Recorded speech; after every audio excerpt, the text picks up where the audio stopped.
West of Miami is Big Cypress National Preserve, an expansive prairie, bog, and hardwood forest that includes dwarf cypress trees. These rarely grow taller than 15 feet. They provide roosting sites for bluebirds, food for the Cypress fox, squirrel, and scratching posts for the Florida panther and black bear. But 2 miles beneath these trees is the Sunnyland Trend, a small stash of oil shale that runs diagonally from Fort Myers to Miami and is owned by the descendants of South Florida pioneer Baron Collier. In 2015, the Texas-based Burnett Oil Co. obtained permission from the family to send 33-ton vibro-sized trucks into 230,000 acres of the preserve. The plan was for them to crisscross the soft soil, pounding vibrations deep into the ground in search of the shale's exact location.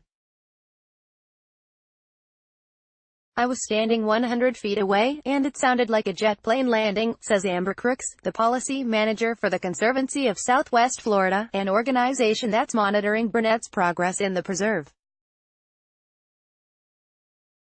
"You could feel the vibrations the trucks were making even from far away." The company began its search for oil in 2017 but was forced to stop because of heavy rain. A year later, activists say damage to the preserve is apparent. Video footage, obtained by the Natural Resources Defense Council, NRDC, through a Freedom of Information Act request, shows the trucks rolling through a dense cypress prairie, which includes fragile, spongy soil. Trees are felled left and right. It looks like an arcade game where the goal is to knock out as many trees as possible. "What you're seeing in those videos is Burnett doing something they're not supposed to be doing," says Mark Schwartz, the executive director of the South Florida Wildlands Association, SFWA, who takes regular trips to the preserve to document the oil exploration. "They're supposed to stay out of areas they know will be easily damaged. Left in the truck's wake are gouges in the soil nearly 2 feet deep in some parts."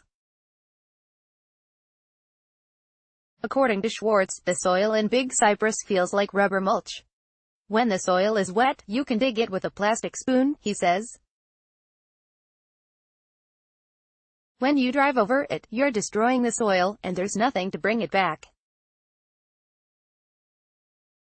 Burnett said they will use rakes to fluff it up, but it's not going to be the same. In 2016, the Conservancy of Southwest Florida, the SFWA, the NRDC, and other organizations filed a lawsuit to stop Burnett's oil exploration. They alleged the federal review of the company's proposed plans, which claimed the trucks would cause minimal impact to the preserve, was not thorough enough. "This is what we had feared was going to take place," Crook says. The deep rutting in the soil and the mowing down on the ancient cypress trees. Though a judge ruled against them, Crook says the coalition successfully lobbied for stronger regulations in Burnett's state-issued permits. Burnett is now required to restore the preserve while it does the seismic exploration. Ideally, concurrent restoration would prevent the compacted soil from disrupting the water flow in the preserve and fostering non-native vegetation. Expand Schwartz says the compacted soil where Burnett used its vibro-sized trucks feels like rubber mulch. Photo by Matthew Schwartz, but Allison Kelly, an attorney for the NRDC, says there's no evidence Burnett has restored the land and that the stronger permits are not being enforced. She's concerned that with the beginning of the rainy season, Burnett will claim it's too wet to return to the preserve. "We're not just gonna sit back and let them decide when they're gonna restore, how to restore," Kelly says. "We want to hold them to the same standard any violator would be held to." Kelly is also waiting to review Burnett's restoration plans. She's unsure if the damage can even be fixed. "This is the first large-scale seismic exploration of its type and size in the state of Florida," she says. "This is basically an experiment.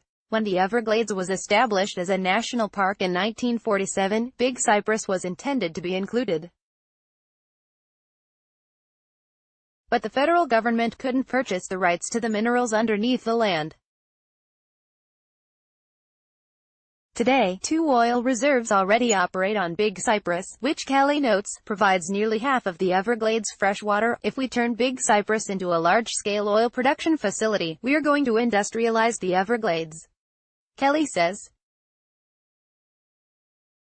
With all the billions of dollars being spent on Everglades restoration, this is not compatible for the Everglades and should be stopped.